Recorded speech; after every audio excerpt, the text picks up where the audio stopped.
ईशा अंबानी और आकाश अंबानी बहार पिंधिथिबा हार निज बहार पिंधिले राधिका मर्चांट। आसंतु जानिबा यार सर्विसेस खबर विषय। शिल्पपति मुकेश अंबानी सान पुओ अनंत अंबानी और राधिका मर्चांट एबे पति पत्नी बनी सारी।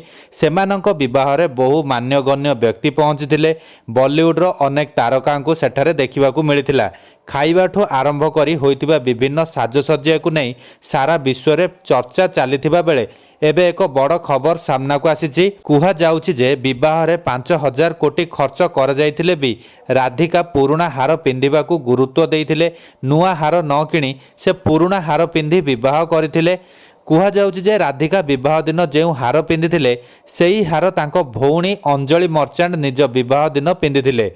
मर्चांट परिवार रीतिनीति अनुଯାयी परिवार रे केही भी विवाह कले तांको खानदानी हार पिंधिबा को पड़े। तेणु राधिका मध्य भौणी अंजलि पिंधिथिबा हार को पिंधिथिले। तेबे एहा पूर्वरु राधिका नणंद ईशा अंबानी देढ़सुर आकाश अंबानी और एक पारिवारिक कार्यक्रम रे समान हार पिंधिथिले बोली जणा पड़िछि। एते कोटीर मालिक होई गोटाए हार को बारंबार पिंधिथिबारु एबे चर्चा रे अछंती राधिका मर्चांट।